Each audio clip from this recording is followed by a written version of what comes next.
Public opinion is the thermometer a monarch should constantly consult, meaning,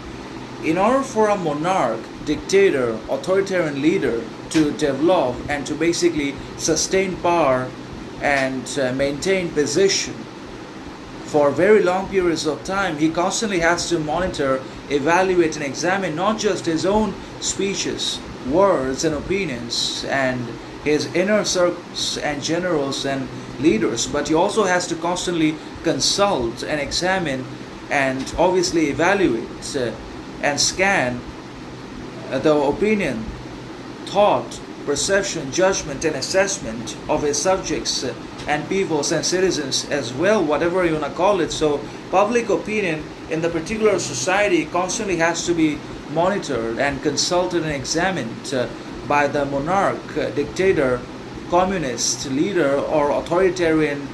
personality, or whoever is leading the country always has to pay attention and very close importance to the public as well as to their opinion, thought, judgment, assessment, and if they are up in arms against the monarchy and the dictatorship because of obviously constant and rampant violation of the human rights and repression of the individuality, authenticity, character, integrity, morality, and truth, perception,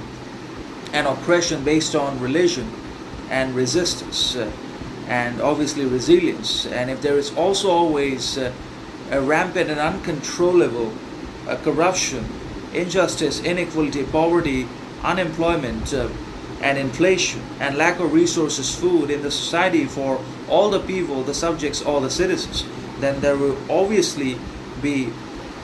public outrage and resistance and revolution or rebellion, whatever you want to call it, and those things constantly have to be either monitored or subsequently suppressed and neutralized by the use of force or coercion by the monarch, dictator, communist, authoritarian leader,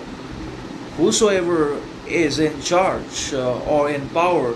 has to learn to not only control himself and monitor public activities and reactions and opinions, but also learn to master it, and he also has to be able to apply force and dominance and coercion upon his own subjects when there is resistance and violence and opposition towards him, because he cannot be challenged, because he is indomitable, invincible, indestructible, and obviously unchangeable.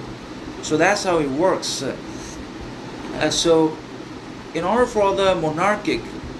and dictatorial communist government